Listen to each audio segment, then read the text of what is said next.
Hey guys, in this video I'll show you how to download Sora 2 videos. So I'm currently logged in here on sora.chatgpt.com.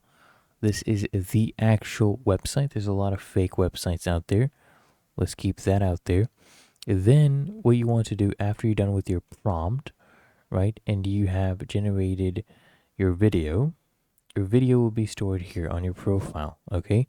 So you come here on your profile, click on this, and I'll show you. So if I scroll down here, it is saved under drafts. I have this one video that I have done, and to download it is very easy.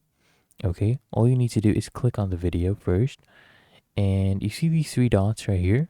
Just click on these three dots, then you get this option to download.